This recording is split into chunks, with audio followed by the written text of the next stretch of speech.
Hello, welcome to today's training, A Home Away from Home, How to Create Safe Spaces and Provide Support for Students Experiencing Homelessness.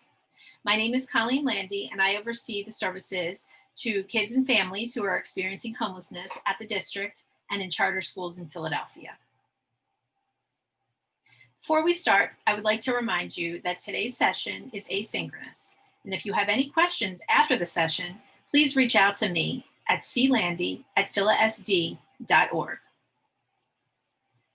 The objectives for today's session are to understand homelessness and the misconceptions about families experiencing it, to identify signs that a student may be experiencing homelessness, and to apply best practices to support these students.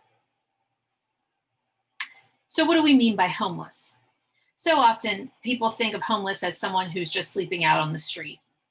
But the definition of homeless when it comes to the laws governing children in school is different and can include many other circumstances. Often people who fall into this category don't even know that they do. So it is children and youth who lack fixed, regular, and adequate nighttime residence. What does that mean? Fixed, securely placed or fastened, one that is stationary, permanent, and not subject to change. Regular, one which is used on a regular or a nightly basis. And adequate, one that is sufficient for meeting both the physical and psychological needs of the student. Some examples of homelessness would include sharing the housing of others due to loss of housing, economic hardship, or similar reason. We call this doubled up or couch surfing. The majority of the kids that you will come across will fall into this situation. It could also mean living in motels, hotels, trailer parks, or camping grounds due to lack of alternative adequate accommodations. It could mean living in a shelter or a transitional housing program.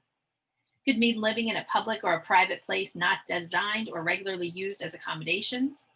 It could mean living in your car, an abandoned building, substandard housing, bus or train station, or something similar. When we say substandard, we mean maybe it's a house that has no heat in the winter, or maybe it has some sort of infestation. Unaccompanied youth also fall into this category. And an unaccompanied youth is a child not living with their legal parent or guardian. And this could be the high school kid who runs away from home and is staying with a friend, or it could be the 7-year-old whose mom is in jail and grandmom is caring for him. Grandmom is not the legal guardian, but she is caring for him, so therefore he would fall into unaccompanied. Families fleeing domestic violence and refugee and migrant families are also included if they meet the other criteria. Now let's review possible causes of homelessness. There is a lack of affordable housing, especially in Philadelphia, where the cost of living is 17% higher than the national average. According to Pew Charitable Trust, almost 25% of Philadelphia families live below the federal poverty line. This is the highest of the 10 largest US cities. Health problems and lack of insurance can lead to loss of housing, and COVID has led to homelessness in many different ways. Domestic violence. If one partner is fleeing, that often leads to loss of housing. When families are forced to leave their home due to a hurricane, a flood, etc., they could experience homelessness. If you lose your job and you can no longer afford rent. Sometimes children run away from home if they're being abused, and they may slip through the crack of the system. There's also lack of acceptance from family. It is recognized that over 40% of older youth who experience homelessness identify as LGBTQ. Now take a pause. Can you think of any other causes of homelessness?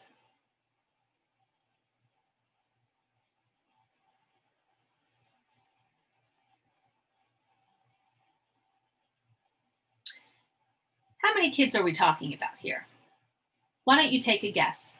How many children birth through 21 years old did Philadelphia identify as experiencing homelessness in the school year 18-19? What is your guess? Write it down if you have a piece of paper.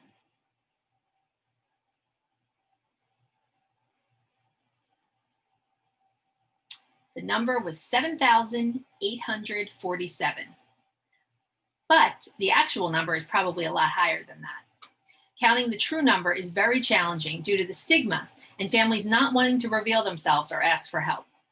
We will discuss why this is the case later on in the presentation. I can tell you anecdotal stories all day about kids who went through this and the outcomes for them. But what does the research tell us? There are socio-emotional impacts of homelessness, which sometimes present as behavior issues. Sleep-deprived, malnourished students have a hard time focusing. Stress and anxiety from family violence will oftentimes manifest itself in school. Children have a hard time sitting still and they may act out. Students experiencing homelessness are more likely to be bullied or threatened by peers, and even higher for those that are identifying as LGBTQ. And for those who are at high schools, older students are more likely to hide their situation from others.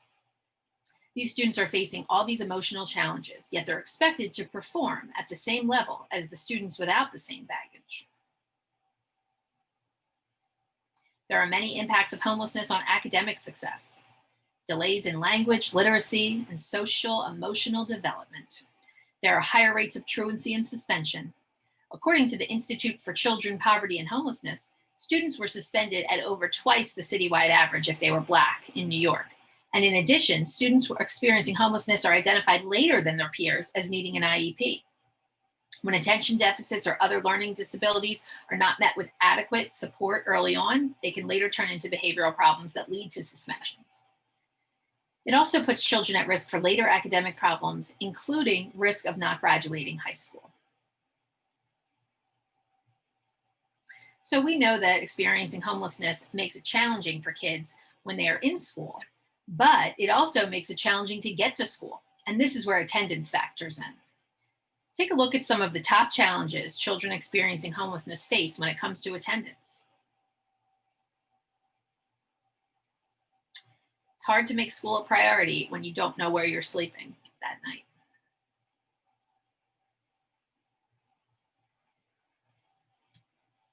School mobility, which means transferring to different schools over the course of a year.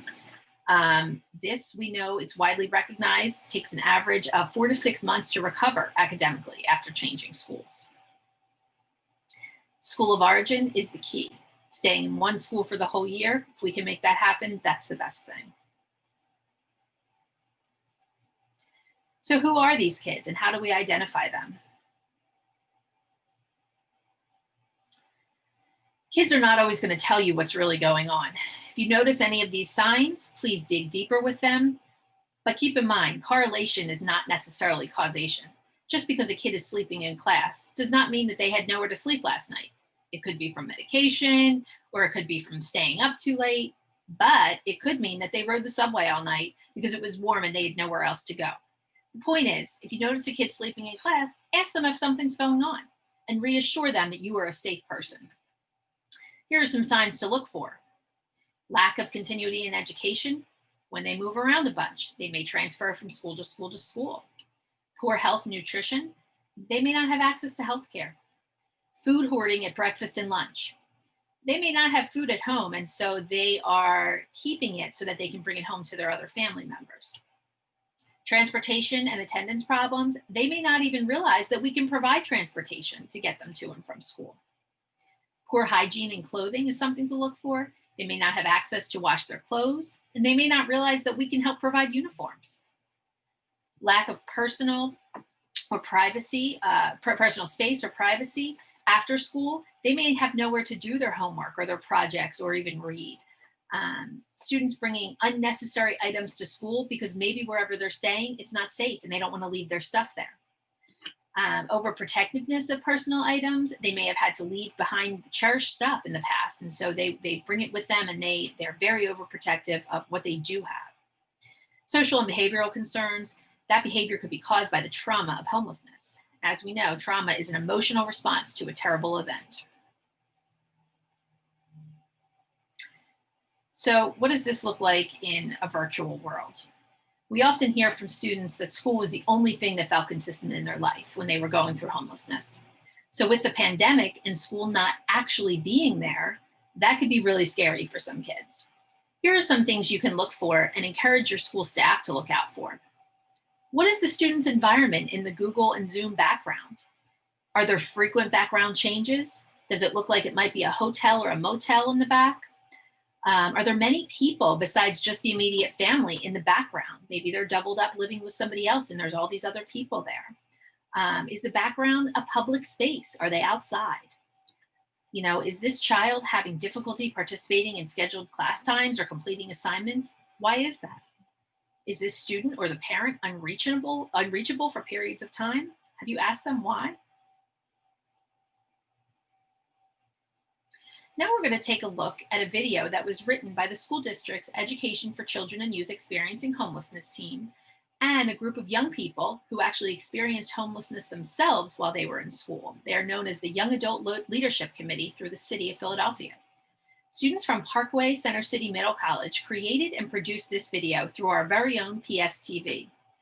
As you watch, think about what are some of the signs that a student may be experiencing homelessness? And then what is one takeaway for you after watching this video?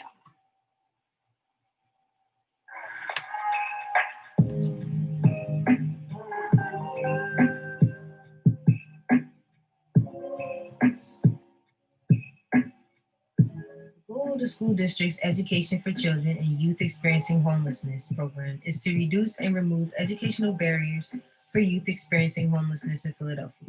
The McKinney Vento Homeless Assistance Act is a federal law passed in 1987 that ensures immediate enrollment and educational stability for children and youth experiencing homelessness. What do we mean by homelessness?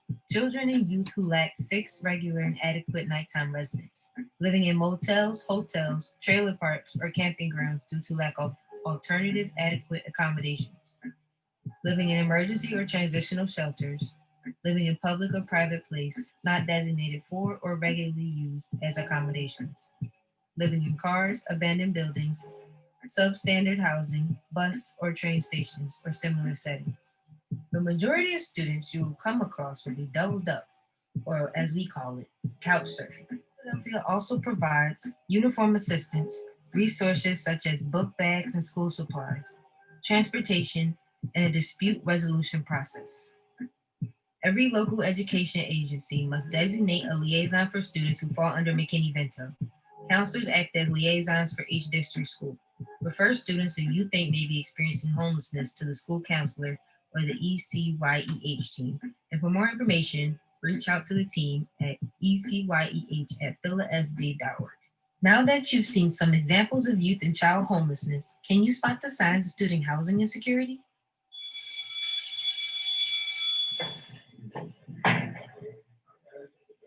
Hey, yo, bro. Yo. Why you late, bro? What's going on? Look, I just got a lot going on right now. So is there anything we can help with? Nah, I think I'm good. I'll handle it. But if you need a friend, we here for. Bro, right. Just text my phone, bro. We got you. All right, thanks, man. Appreciate it. Mm-hmm. That was good. Wrapping it up.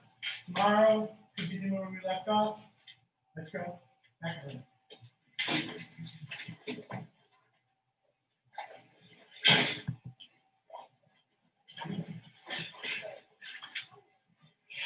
Good work, Kevin. Let's go.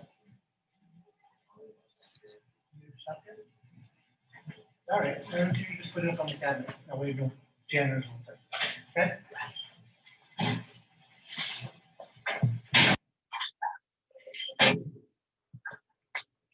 Ready?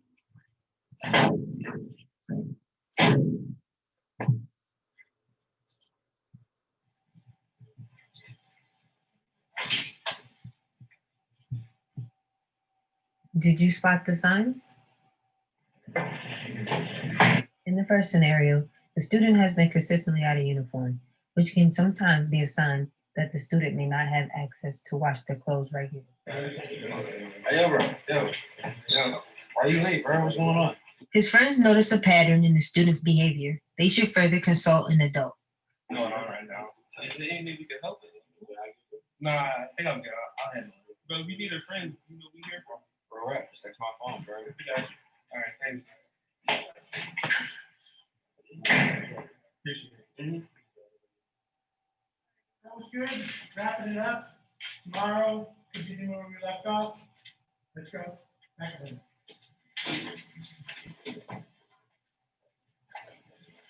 scenario, the student is withdrawn and sleeping in class. This is usually a sign that the student may have access to inadequate living situations. Good work, Kevin.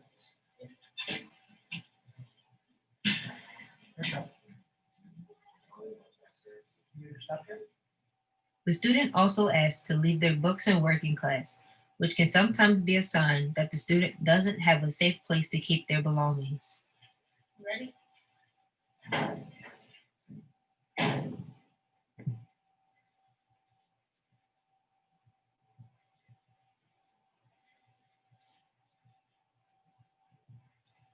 No single sign can be taken as a definite indicator that a student is going through a housing issue, and it would be irresponsible to make that assumption.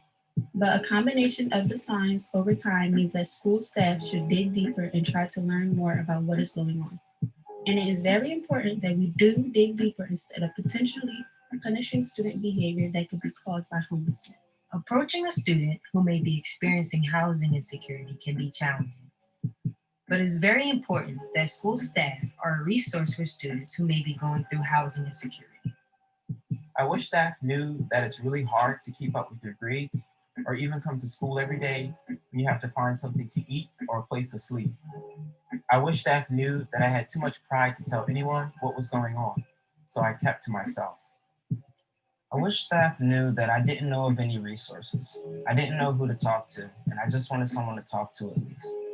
I wish staff knew that I had limitations when I was going through my housing issues. It's not like I wasn't trying.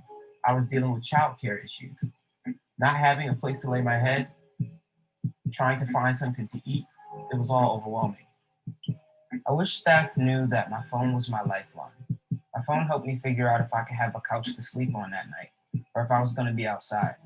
Having access to a phone can be the difference between sleeping outside or sleeping inside for a student who is homeless. I wish staff knew that I was afraid of getting involved with DHS and the system. I didn't want to tell anyone what was going on. For more information, go to ecyeh@philasd.org or www.philasd.org/homeless and www.youthmatterphilly.org.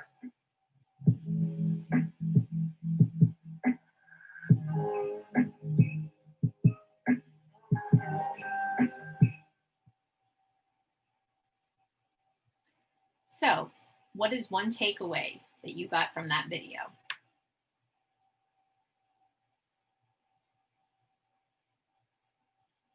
Now we're going to discuss the law that governs this work, the McKinney-Vento Homeless Assistance Act. Originally passed in 1987 and reauthorized under the Every Student Succeeds Act in 2015, this is a federal law that ensures immediate enrollment and educational stability for children and youth experiencing homelessness. It provides federal funding to states for the purpose of supporting district programs that serve students experiencing homelessness. So every local education agency or school district must designate a liaison for students who fall under McKinney-Vento.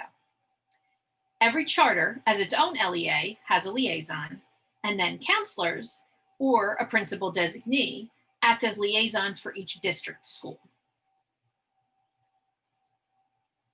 The Education for Children and Youth Experiencing Homelessness team, also known as ECHIA, is the office at 440 that oversees the services to children experiencing homelessness in Philadelphia. This is a federally funded program, and there are 8 regions in PA that have an ECHIA team. Philadelphia is Region 1. We help to support the schools and the community in serving these kids and youth. And we ensure that the McKinney-Vento law is being followed. It is our responsibility to report information to the Pennsylvania Department of Education. Our contact information will be provided at the end of this presentation. And now we will review some of the processes related to McKinney-Vento. Board Policy 251 outlines the requirement of the law when it comes to enrollment. Students can stay in their school of origin or transfer to the new neighborhood school or district close to where they are staying.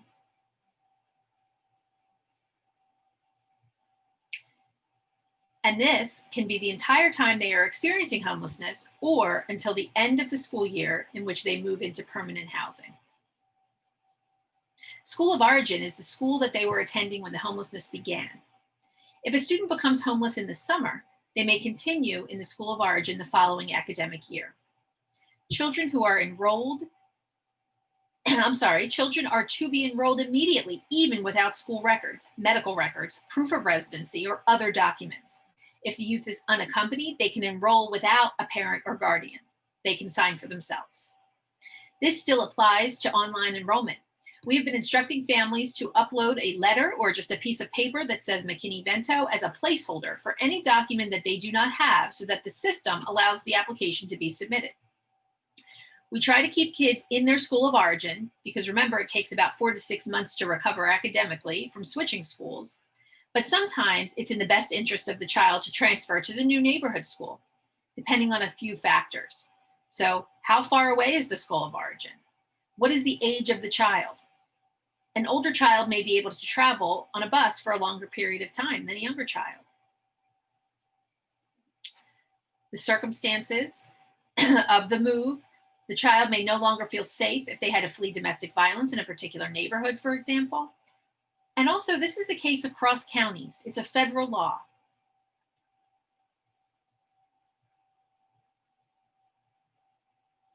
You can provide transportation to any student under McKinney Vento who is living 1 mile or more from their school.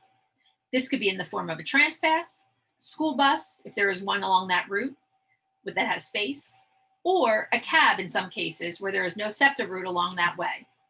Whoever does the transportation requests at your school just needs to indicate on the TAR that the student is McKinney Vento so that the request can be granted. Uniforms is another great thing. We provide uniforms for all kids pre-K through 12th grade who fall under McKinney Vento. School counselors at district schools can order uniforms for students experiencing homelessness through a Google form, and the uniform will be shipped to the school. Charter schools should provide uniforms for students experiencing homelessness in order to remove that barrier. We also allow shelters to place orders in the summer so kids can start the school year off with their uniforms. As a side note, kids in the care of DHS can receive uniform support through the Education Support Center. Counselors can still place orders during the pandemic as long as the order can be shipped to the school. And this year, each uniform order comes with a book bag and school supplies. Emergency funds. These are a great way to provide students with items that help to remove a barrier related to their education. Any student is eligible for this resource, even if they do not fall under McKinney Vento. They just need to be in a current financial hardship. In the past, this was a request form that the counselor filled out, and then a check was sent to your school. You would deposit in your student activity fund and then give the money to the family. This year, we have developed a system to make it much easier. The counselor or the STEP staff person fills out the Google form, and then an e-gift card code is sent to the family so that they can purchase what they need. The e-gift card options are Target and Walmart.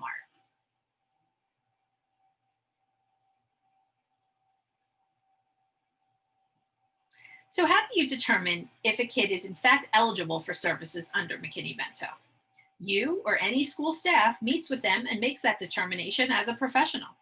You can always consult with the counselor or call our office if you are not sure. But you can use your best judgment, especially when it falls into a gray area. Once a McKinney Vento determination is made, the family is eligible for all services for the remainder of the school year or the entire length of homelessness, even if it lasts longer than that school year. However, the family does need to be re-identified each year. And we're going to talk about how we identify students in a minute.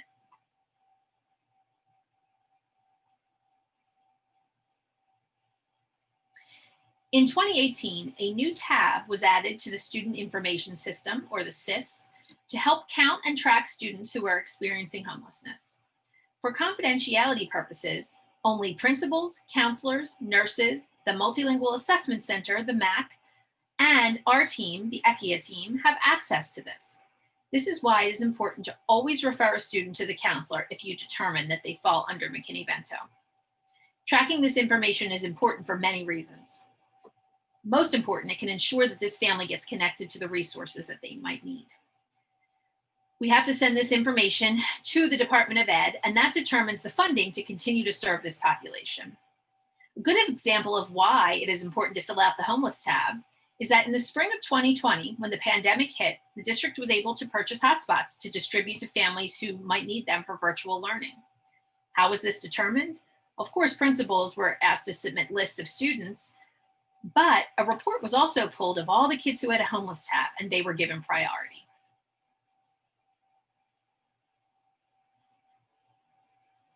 One of the questions in the homeless tab is about surrogate parents and if one is needed for the student.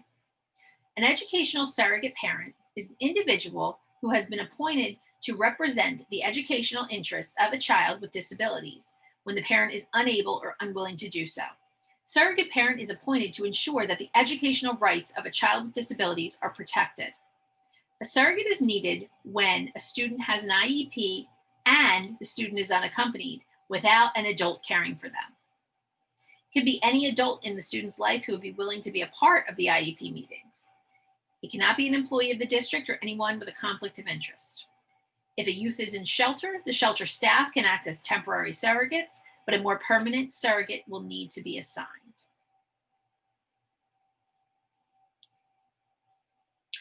So what does ECHIA offer? As talked about earlier in the session, ECHIA is the central office team who helps support the district schools, charter schools, community homeless providers, and students and families experiencing homelessness. Please take a look at this slide, which provides a list of just some of what we offer.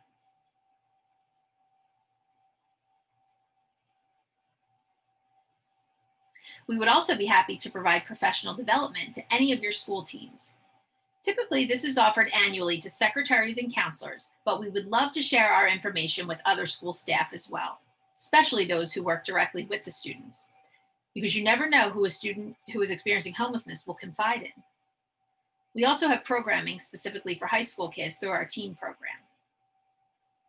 And finally, the dispute resolution process is for when you suspect that a student or family may be misrepresenting their situation. You should reach out to us in this case.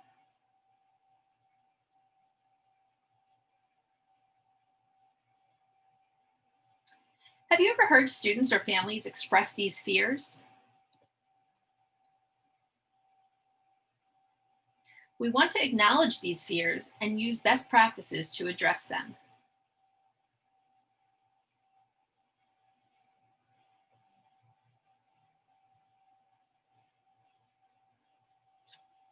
Always protect privacy to the best extent that you can. The counselor is the liaison and will probably need to know. Also keep in mind that words matter. You are homeless versus your living situation is in transition. Also, we never define a person by what their living situation might be. It is a student experiencing homelessness, never a homeless student. And don't assume that they are victims. Many times a student will not reveal what's going on because they don't want you to feel sorry for them. Always reassure them that you are asking questions and wanting this information so that you can assist and provide resources. One of the fears of students and families is around DHS, and this is a legitimate fear. Remember that being homeless is not enough to call DHS, but as a mandated reporter, there are times when this may be necessary.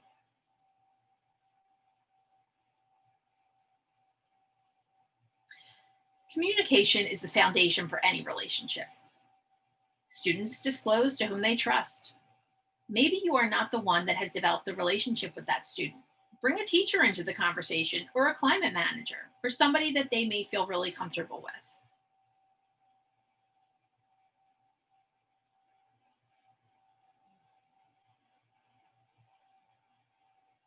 The bottom line is that every student and every situation is different. And once you have the information, you can better support that student. Remember, all it takes is one caring adult to make a difference. And think about how even when you have whatever you have going on at your school can help this student. The more time they spend engaged at school or in school-related activities, the better.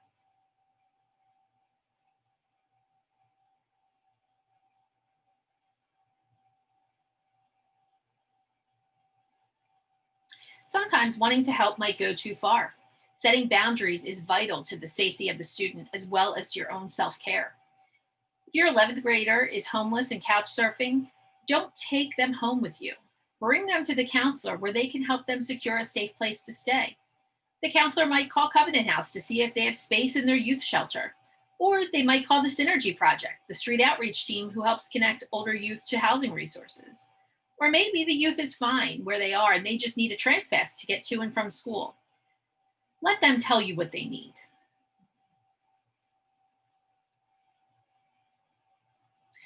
Now let's review what you know. Jot down on a piece of paper the answers to these questions. True or false?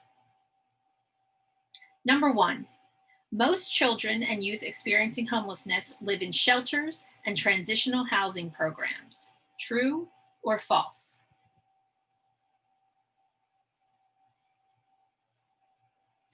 The answer is false.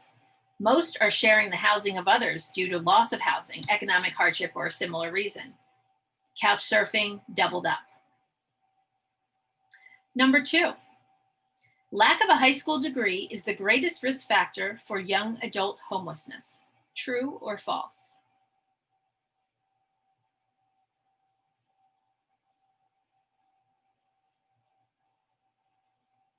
The answer is true. Youth without a high school degree are 3.5 times more likely to experience homelessness, according to the Voices of Youth count through Chapin Hall. Number 3, McKinney-Vento students can stay in the same school even if they move out of district. True or false?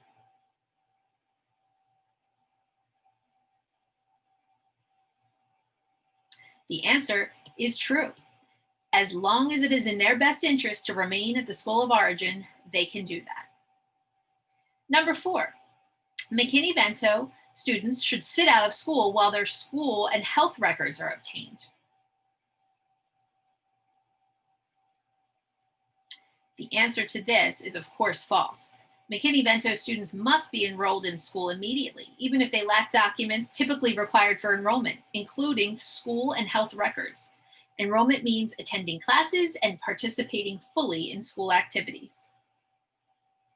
And the last question, McKinney-Vento applies to public preschools.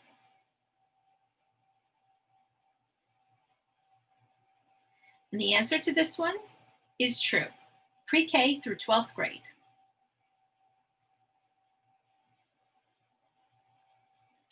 Now, please watch this video that was created to help kids and families who may be experiencing homelessness know and understand their rights.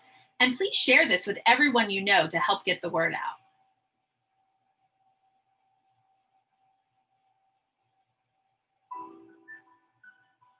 All children have the right to an education, and education helps prepare you for life and gives you the feeling of pride through successful achievements. But for some children, that foundation can be unclear once the school day ends. My family doesn't have a home. The definition of homeless describes anyone who lacks a fixed, regular, and adequate nighttime residence. It can include living in a shelter or transitional housing, living doubled up or couch surfing with another family due to a hardship, or living in a space that is not meant to be lived in. Families who are fleeing domestic violence, or those who are refugees or migrants. The School District of Philadelphia wants every child, parent, and family to know that there is a federal law called McKinney-Vento that ensures immediate enrollment and educational stability for children and youth experiencing homelessness.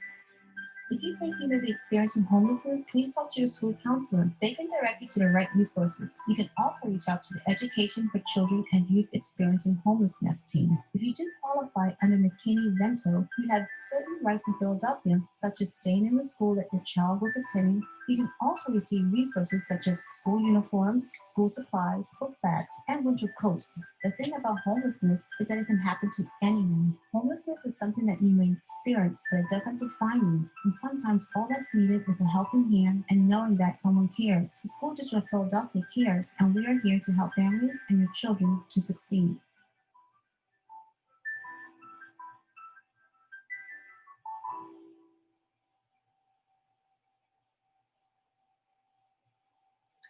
So if you could share that widely with everyone, that would be great. We would love to get the word out so that families know what their rights are. So here is the contact information for our team. We are located at 440 in Suite 243 under the Office of Student Rights and Responsibilities. And here is our contact information. Currently, we are remote, but we still have access to our email and our phones if you need to reach us. So please take a note of this. And this next slide has a bunch of different resources related to homelessness that you might find useful. So please take a look at these as well.